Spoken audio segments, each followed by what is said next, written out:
Modar si Haji.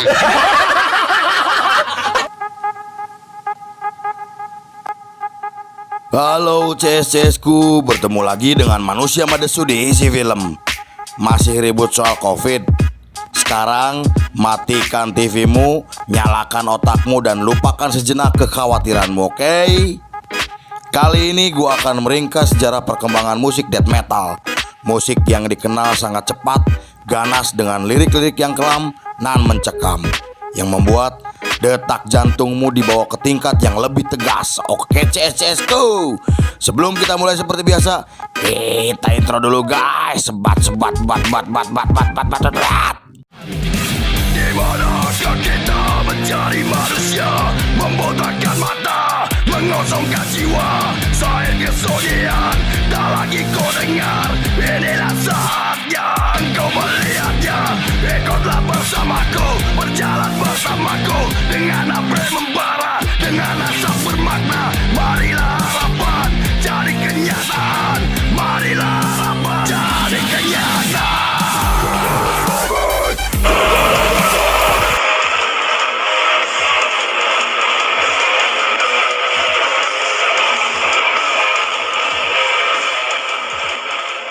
Scene dibuka saat musik metal sedang populer di tahun 1970-an. Kemunculan Venom, band ekstrim metal asal Inggris, membuat pengaruh besar dalam perkembangan subgenre baru. Venom membawa elemen-elemen cadas hingga kemudian berkembang menjadi thrash metal, death metal, dan black metal.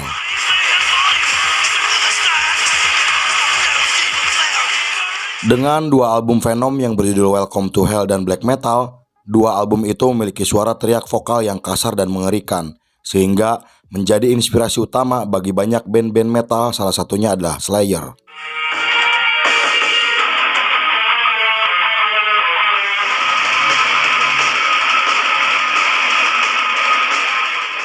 Meskipun Slayer adalah band thrash metal, namun mereka mempunyai musik yang lebih keras dibandingkan band thrash lainnya, seperti Metallica, Megadeth, dan Anthrax.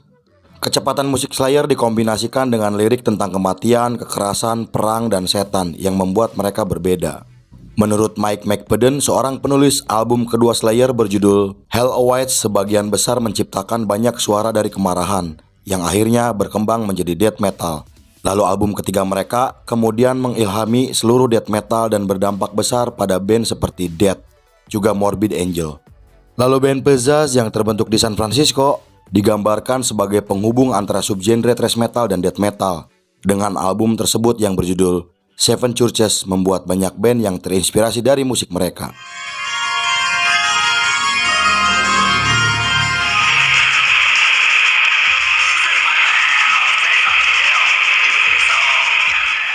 Setelah itu banyak orang yang mengatakan jika band Possessed terinspirasi oleh band Slayer. Namun Jeff Becerra, sang vokalis, mengatakan jika band Venom, Motorhead, dan karya awal Exodus yang menjadi pengaruh utama pada band mereka. Meskipun mereka hanya merilis dua album dan sebuah EP di tahun-tahun pembentukan mereka, tetapi mereka telah digambarkan oleh jurnalis musik dan para musisi sebagai monumental dalam pengembangan musik gaya death metal atau sebagai band death metal pertama. Mereka bisa dikatakan mempunyai banyak kontribusi untuk mengangkat, menyebar, dan mempopulerkan genre death metal daripada band-band lain saat pertengahan 80-an yang saat itu berfokus pada thrash metal. Di periode yang sama, muncul band metal berpengaruh bernama Death. Band ini awalnya bernama Mantis, dibentuk oleh Chuck Schuldiner di Orlando, Florida. Namun 2 tahun kemudian Schuldiner mengganti nama bandnya menjadi Death. Mereka merilis demo pertamanya berjudul Death by Metal dalam bentuk kaset. Lagu itu mempunyai riff dengan solo kunci minor yang cepat, ditambah dengan permainan drum yang cepat yang menciptakan gaya yang unik juga menarik. Lagu mereka yang menyebar melalui pedagang kaset membuat nama mereka mulai dikenal oleh para pencinta musik cadas. Eduardo Revidevia dari AllMusic mengatakan jika Schuldiner telah diakui secara luas sebagai bapak death metal.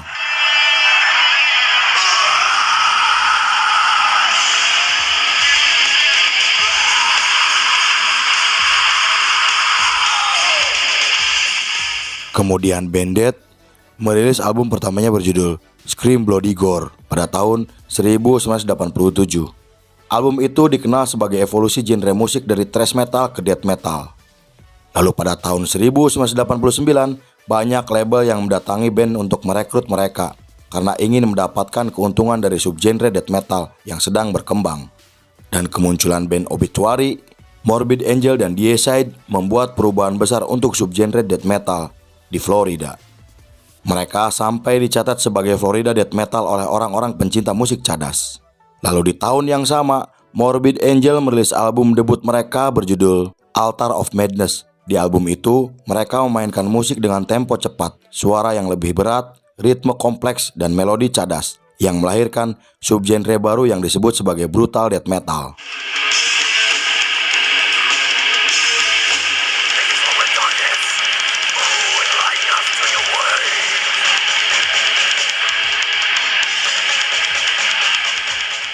Kemudian pada akhir 1980-an, subgenre death metal mulai menyebar ke Swedia. Beberapa band seperti Carnage, Godmakeup, dan Dismember memulai menyebarkan pengaruh death metal mereka ke seluruh penjuru Swedia. Lalu ketika death metal mulai berkembang besar di Swedia, muncullah band seperti Dark Ten Quality dan At the Gates. Mereka mengikuti inovator dari death metal asli, yang dimainkan dengan tempo cepat yang melahirkan subgenre baru yang dinamakan sebagai melodic death metal.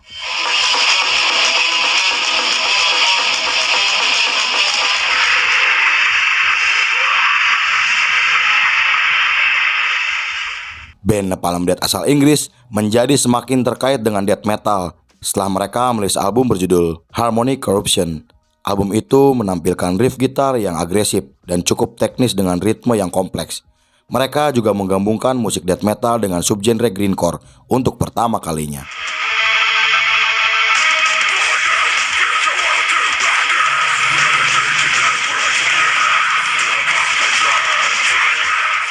Kemudian muncul subgenre baru di Amerika yang disebut dengan slam death metal. Itu adalah mikrogenre yang berevolusi dari skena death metal di New York di tahun 1990-an.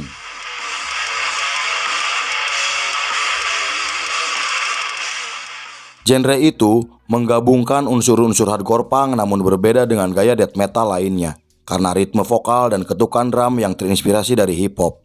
Band Devourment adalah salah satu yang mempopulerkan genre musik ini. Lalu muncul band bernama Dissection. Band ini membawa subgenre baru yang disebut Melodic Black Death atau yang dikenal sebagai Blackened Melodic Death Metal.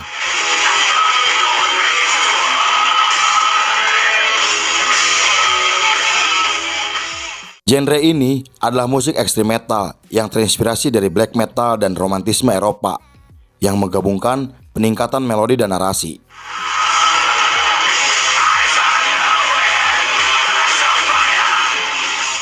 Lalu pada tahun 1991, band Death merilis album keempatnya.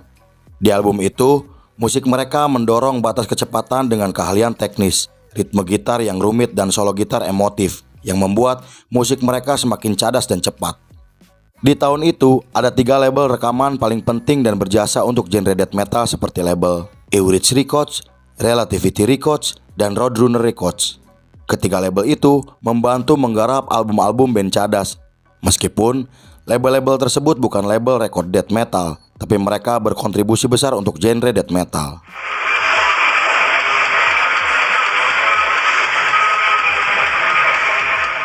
Kemudian di tahun berikutnya, manajer band Death bernama Eric Griff membuat acara festival death metal di Amerika Utara bernama Day of Death yang diselenggarakan di pinggiran kota Milwaukee.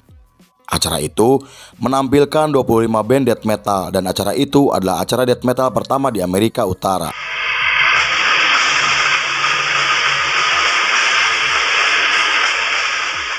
Popularitas death metal ketika itu mencapai puncaknya disebabkan oleh persaingan yang kuat antara black metal Norwegia dengan death metal Swedia. Fenders dari band Darktone mengatakan bahwa pencinta musik black metal Norwegia berkata jika mereka sangat muak dengan seluruh skena death metal pada saat itu. Kemudian dengan popularitas dan pengaruh death metal, genre ini tercatat telah melahirkan banyak subgenre yang beragam dengan banyak pengikut underground hingga sampai saat ini. Seperti blackened death metal. Genre ini menyatukan elemen-elemen musik death metal dengan lirik dan ideologis yang diambil dari black metal.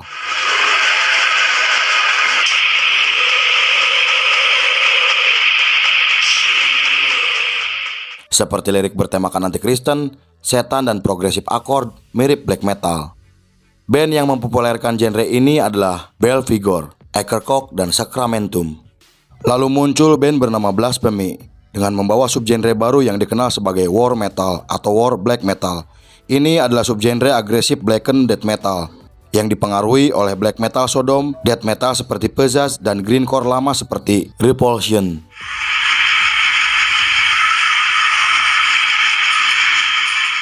Dengan adanya subgenre baru, membuat band-band seperti Winter dan Paradise Lost mencoba untuk menjadi lebih kreatif.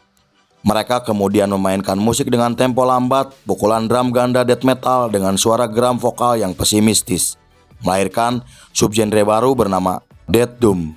Genre itu sangat dipengaruhi oleh band Celtic Force dan karya awal Hellhammer.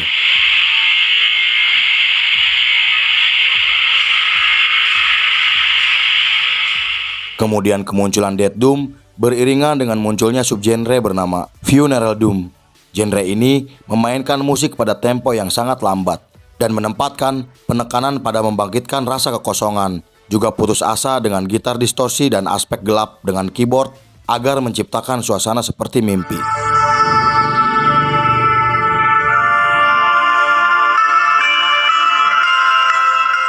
Mereka memainkan teknis suara vokal dengan nyanyian sedih, pemakaman, dan geraman seperti pesta kematian.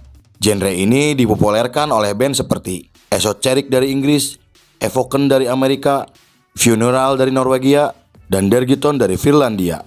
Setelah itu muncul band bernama Eskum dan Gorefest dengan membawa subgenre baru yang disebut Death and Roll. Musik mereka mempunyai ciri khas dengan menggabungkan vokal geraman death metal dengan riff gitar yang diambil dari hard rock dan heavy metal.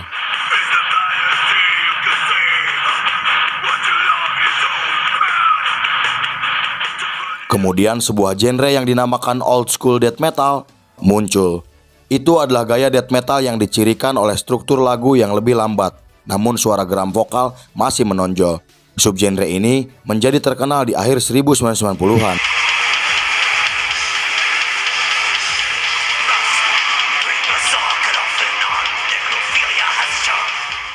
Kemudian kemunculan band Septic Flesh membawa subgenre baru yang dinamakan symphonic death metal. Mereka memainkan musik death metal asli yang digabungkan dengan unsur musik klasik, membuat suasana semakin mencekam dengan lirik-lirik tentang kematian.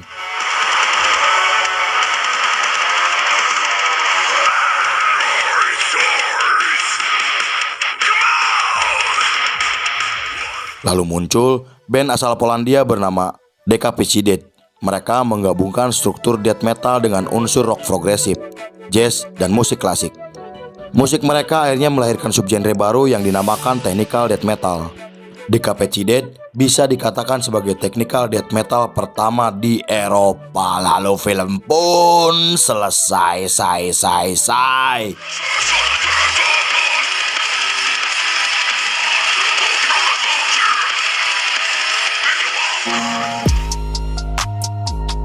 Musik adalah ideologi. Kau dapat menilai seseorang dari jenis musik yang mereka dengar. By Paulo Coelho. Oke cesku, terima kasih sudah menyaksikan film ini hingga selesai.